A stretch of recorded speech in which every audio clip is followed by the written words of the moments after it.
So, Genesis chapter 12, verses 10 through 20. There comes a time in our lives when each of us doubt.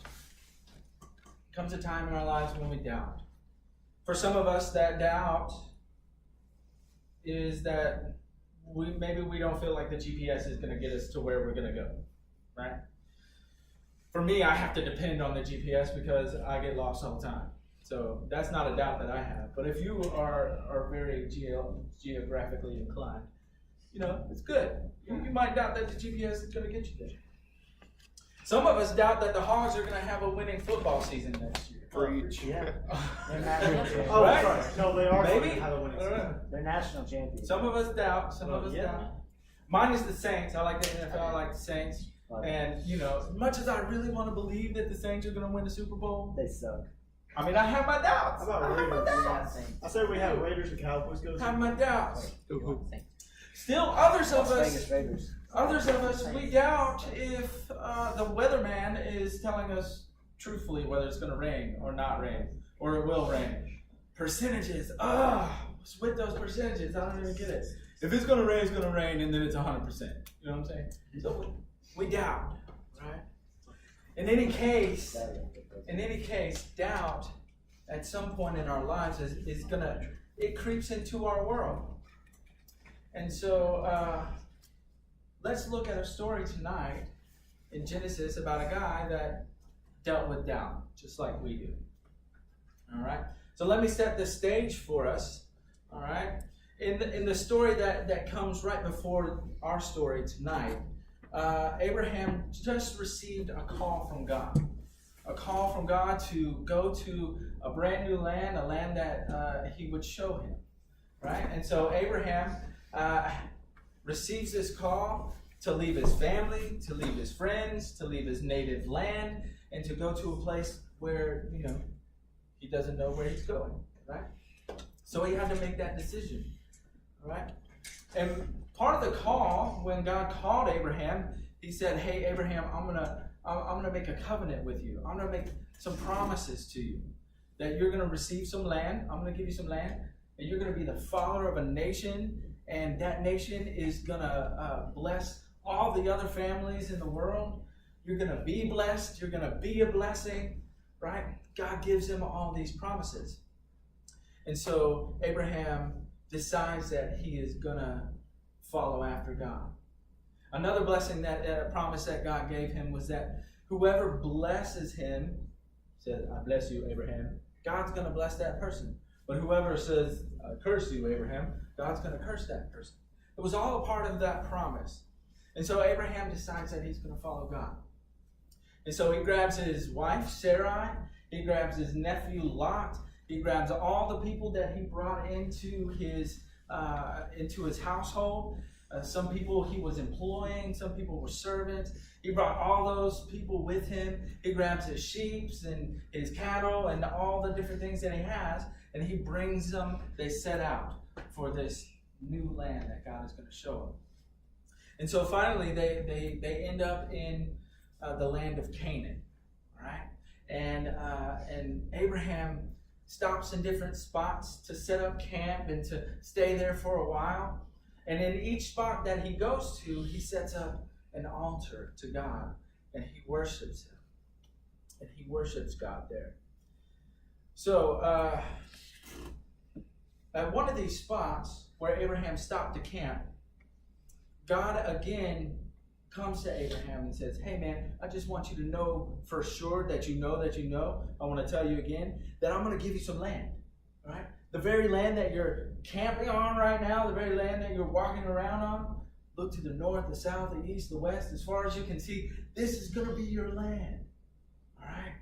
And so Abraham's like, "Yeah, that's cool." So we're going to keep moving on. And he moves on southward into a wilderness area. They called it the Negev. All right? So that's the stage. That's the background, okay? So at some point, and this is where our story picks up, at some point a famine strikes the land. It hits the land of Canaan. So what happens in a famine? Resources are scarce, right? It's hard to find water, it's hard to find food, it's hard to raise crops and all those different things. And so as you can imagine, Abram had to figure out what to do for his family. All right? That's the character that we're looking at tonight. This guy, his name is Abram. So he had to decide, what am I going to do to feed my family? I have to decide what I'm going to do. And so the decision that he comes to is that, hey man, I'm going to grab all my family and everybody, and we're going to Egypt. Because Egypt is not in a famine right now. We can find some food over there. So he packs up everybody and he heads out to Egypt.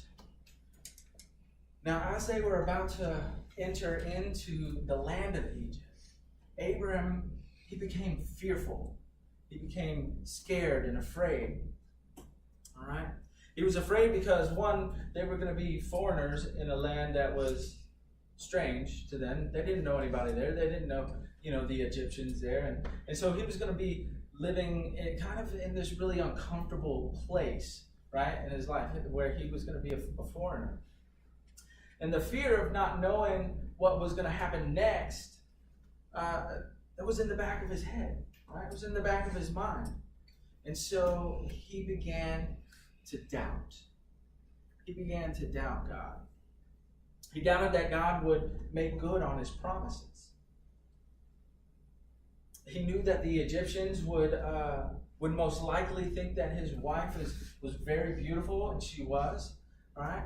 And so because of that, because he's married to her, he was thinking, man, they're just going to off me. They're just going to kill me and take my wife, right? So he was kind of afraid. He was starting to get scared. And he was thinking to himself, I have to imagine he was thinking these things. He says, if I die, then how am I going to be the father of a nation?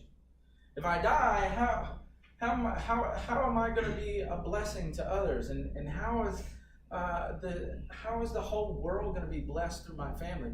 Look, I don't even have any land, right? God hasn't given me land yet. So all these thoughts were in his head, and he was trying to make sense of them, but he became afraid. He became scared. And so what happens when you get scared?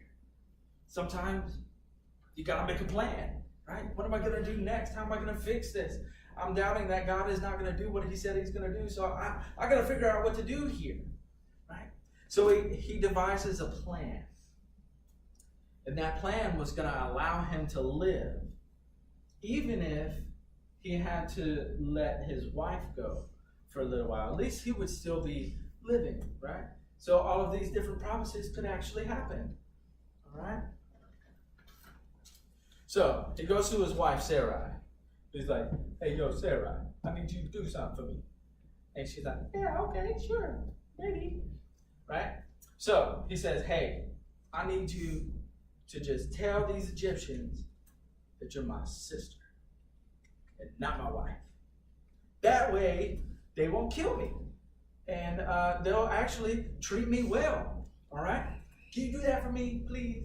Can you do that for me, Sarai? She says, okay. She agrees to it. She agrees. And so sure enough, as they entered into the land of Egypt, the Egyptians started noticing her, right? Because she's very beautiful. And so that's exactly what happened. They started noticing her. And in our passage, it says that these Egyptians started singing her praises. Hey, that girl's so fine. She looks good over there. And they were going to the Pharaoh, right? And they were talking to the Pharaoh, and they're like, hey, Pharaoh, did you see that new girl that came into town just yesterday? She looking good, you know what I'm saying? She's looking good. I bet you, if you just go talk to her, I bet you could date her. I bet you could, all right?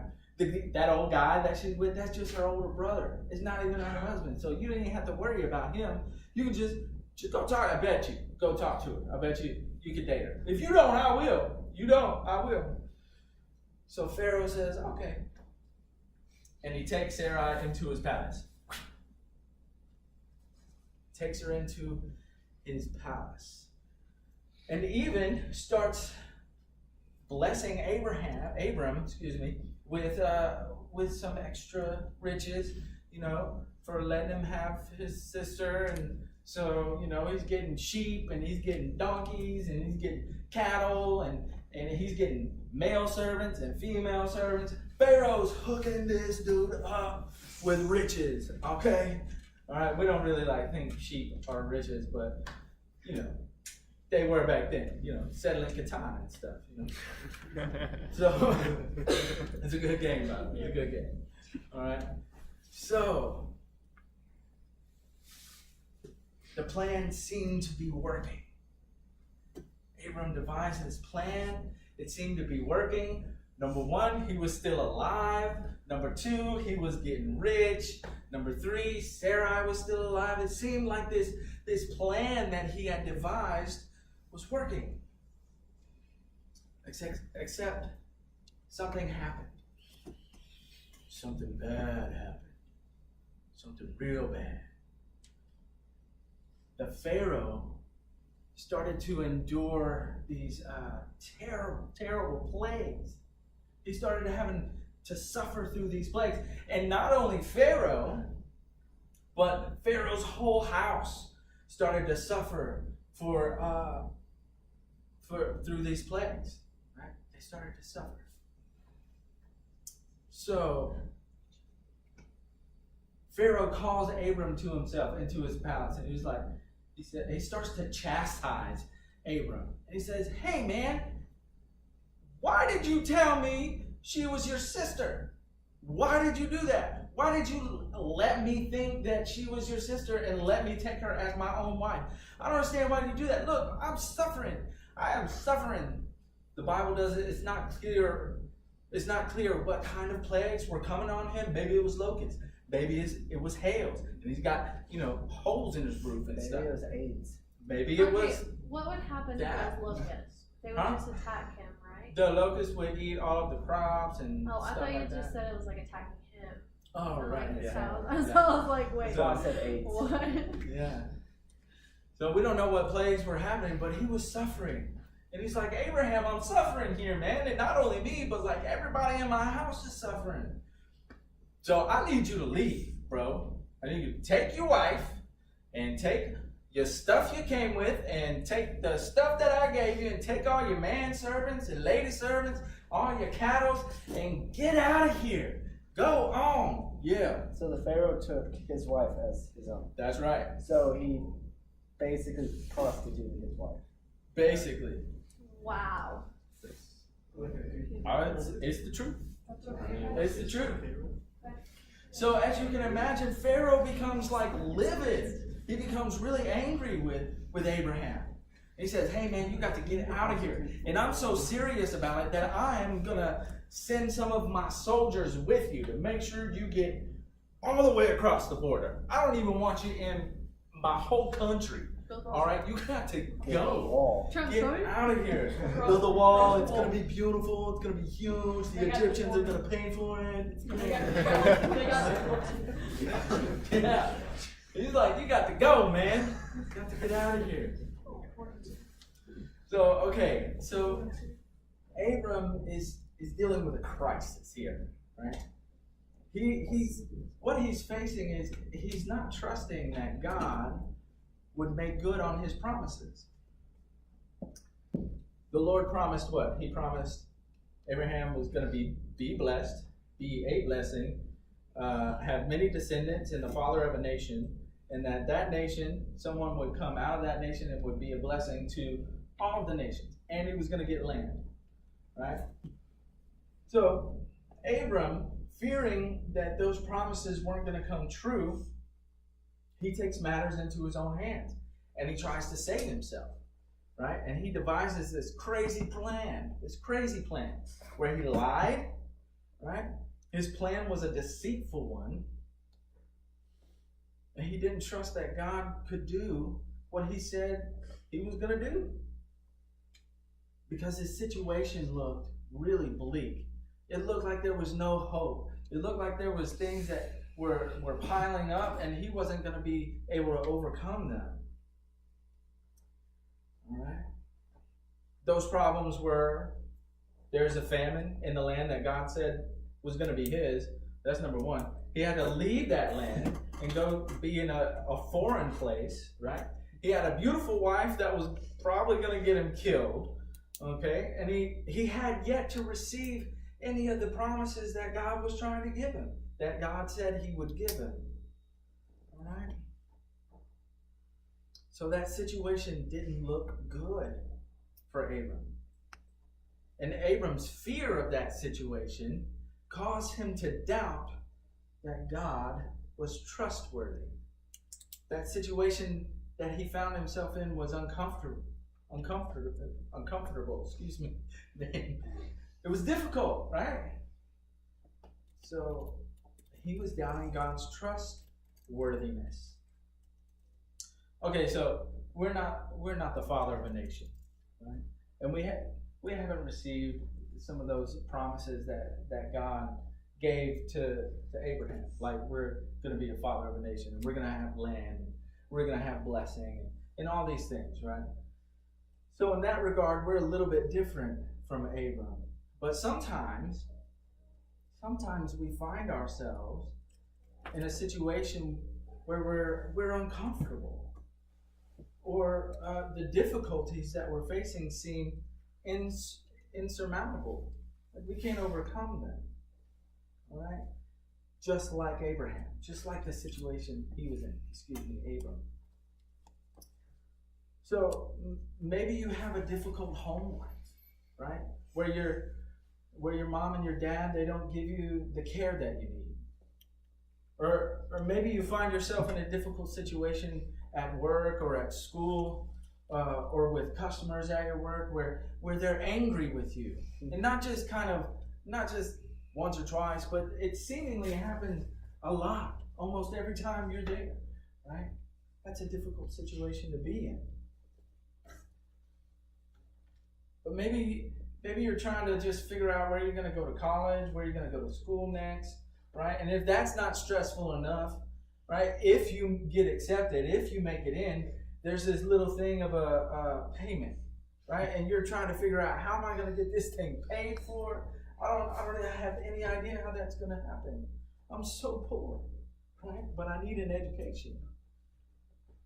Or maybe you guys just have so much homework and so many tests and things that you're studying for and you're trying to do well on, right? But with all the other demands of life and all the other things that are pulling at your time and you're responsible for, you don't know how you're going to get it done.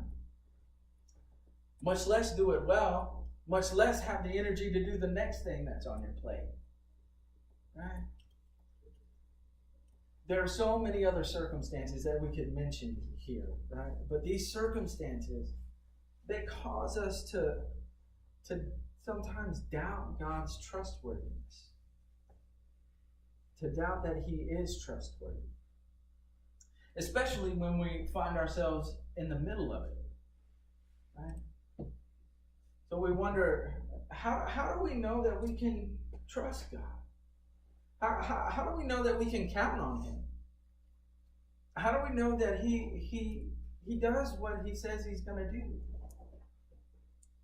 Abram, he had these same type of questions. He was dealing with this same kind of doubt. So let's find out what he learned. We left out kind of a key part here. You see, it wasn't coincidence that the Pharaoh and his whole house had to endure these terrible plagues. It wasn't just bad luck. It wasn't just, the luck of the draw. No. It was God.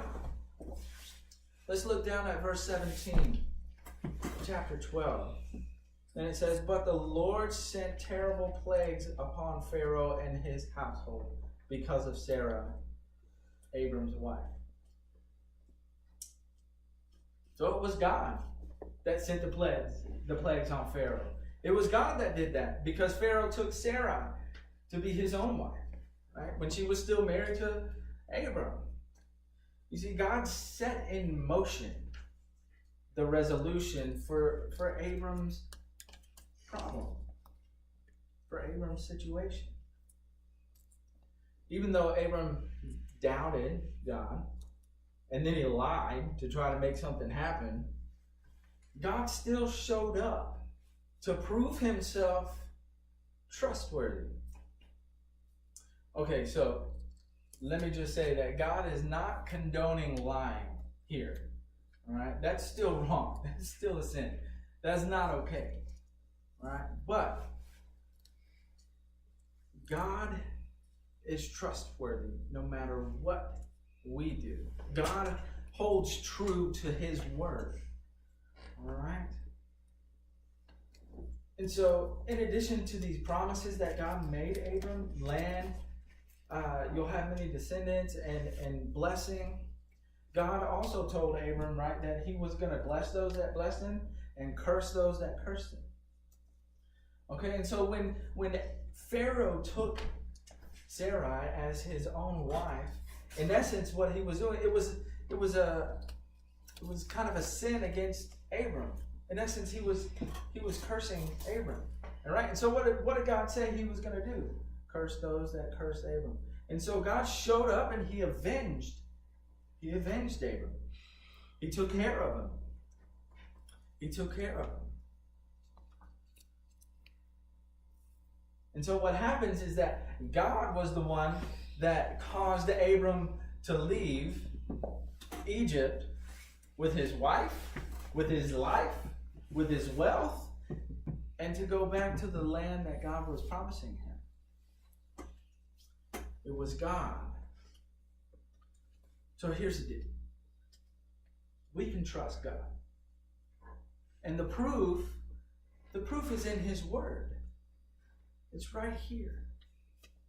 And when things become difficult or the circumstances that we're facing just seem too big for us, we can trust that God is trustworthy. We can depend on his reliability. He is able to bring us through it. And he's able to bring us through it way better than we can bring ourselves through it on our own. Okay? So, I can't say this enough. The thing that what this story helps us to understand is that we can trust God. He can be trusted. He can be trusted to be who he says he is, to do what he says he's going to do, even when we find ourselves in the midst of a really difficult circumstance or an uncomfortable one, or one that seems like there's no hope, or one that we're starting to doubt him. God is still trustworthy. All right. So like when the Word of God says that God will never leave you or forsake you, we can trust that that's true. We can trust God is trustworthy. All right? Or when Jesus says, I'm the way, the truth, and the life, and no one comes to the Father except through me. Jesus is trustworthy. And so we can trust that what he said is true. Or how about that salvation is a gift from God, and you can do nothing to earn it. You're saved by grace through faith. What about when you confess with your mouth that Jesus is Lord, and you believe in your heart that God raised him from the dead, you will be saved? Those are God's words. And God holds true to his word. We can trust him. And we can know that that is true.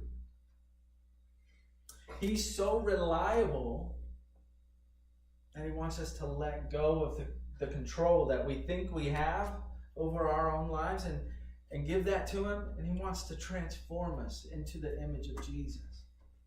Right? You see, Jesus was fully human. He was fully God. He was fully human. And he had to battle doubt just like we do. Right? The picture that comes to mind is when Jesus is in the Garden of Gethsemane, right before he goes to the cross. And he's praying to the Father. He's so uncomfortable that he's sweating drops of blood because of what he knows that he's going to have to do. You don't think that he was battling doubt? That God, is this really your plan? Is this really your plan? You want me to give my life up? want me to suffer? Jesus battled the doubt, and he overcame that doubt. He trusted his Father. He trusted that he was trustworthy, even in the darkest of times. So, I want to bring this home for us. I want to tell you a story about a time in my life when God helped me overcome doubt and trust that his plan was the right plan and trust him to do what he said he was going to do. And so I just recently graduated from an intense drug rehabilitation discipleship program.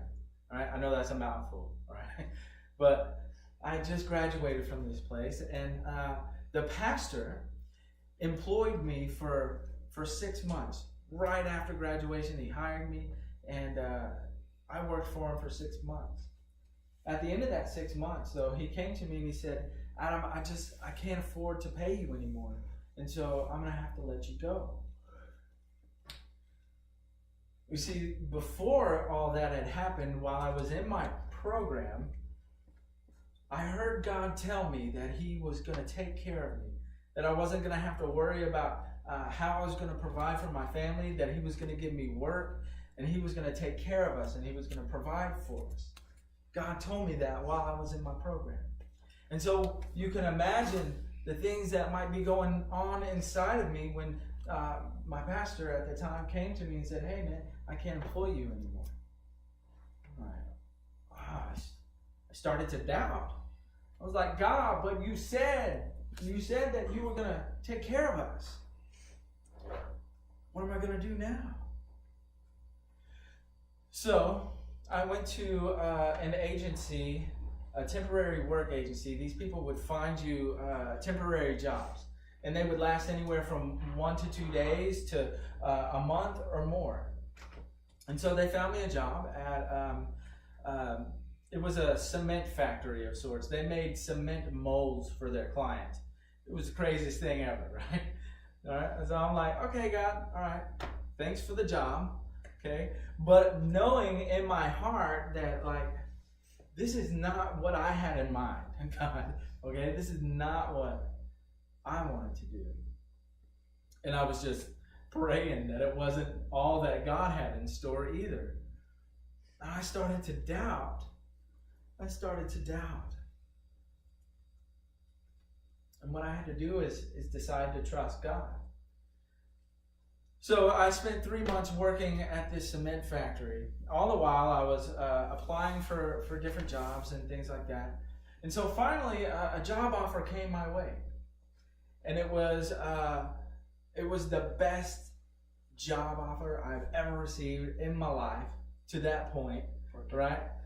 And it was making $16 an hour. I was like, what? I'm fit to be able to provide for my family and then have some extra. I can get a good car, I can do all these different things. I was like, yeah, I was so excited, right? Come to find out, that job was going to have me working overnight from 7 at night to 7 in the morning, 6 days a week.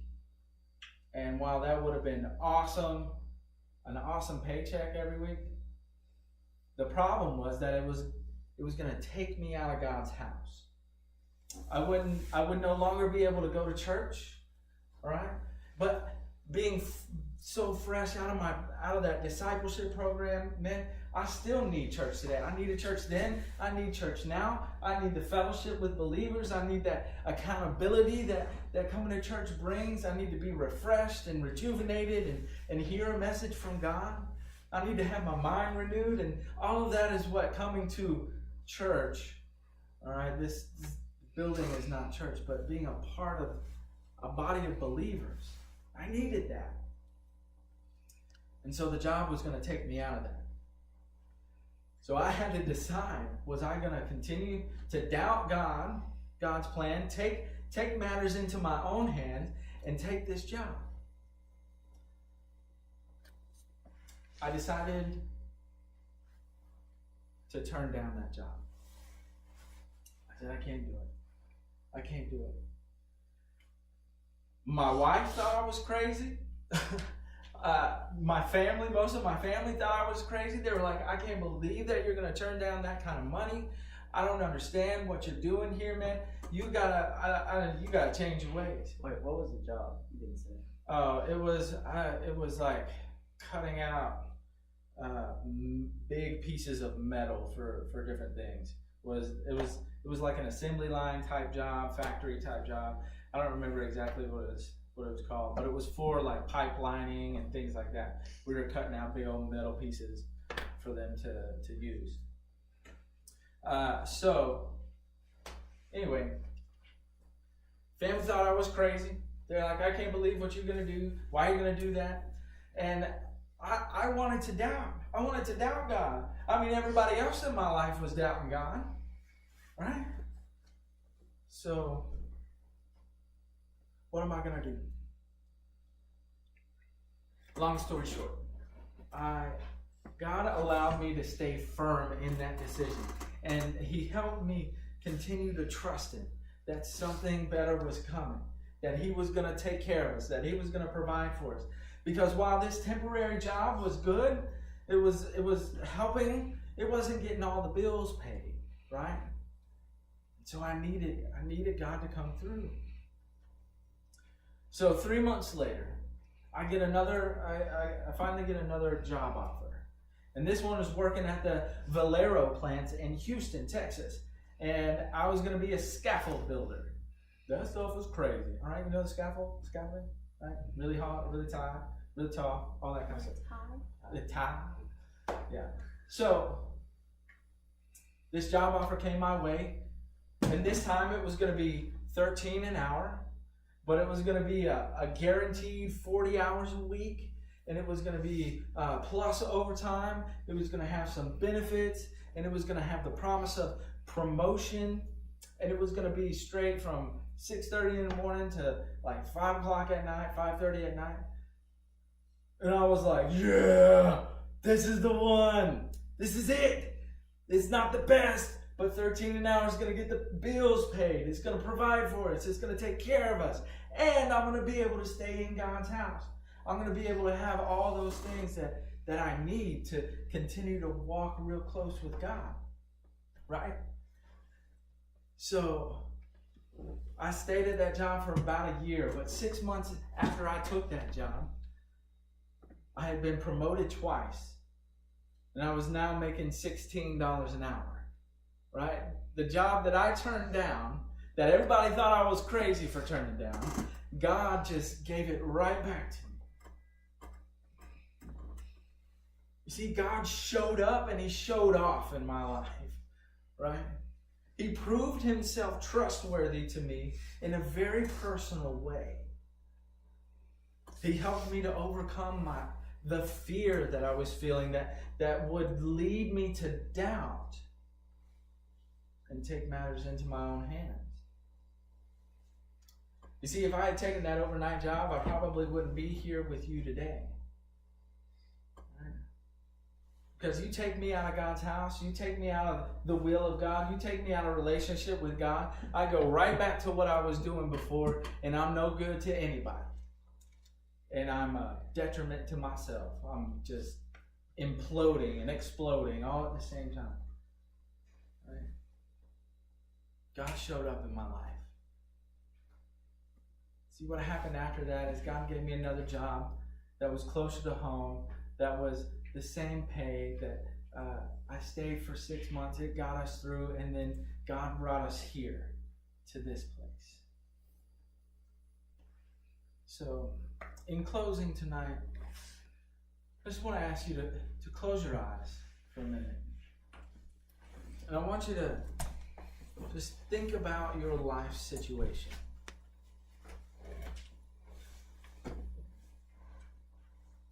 I want you to reflect on what might be causing you to doubt God.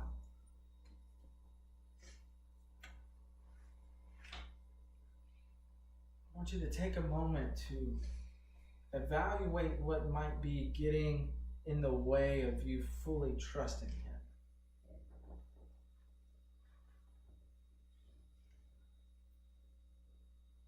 then what I want you to do is confess that to him.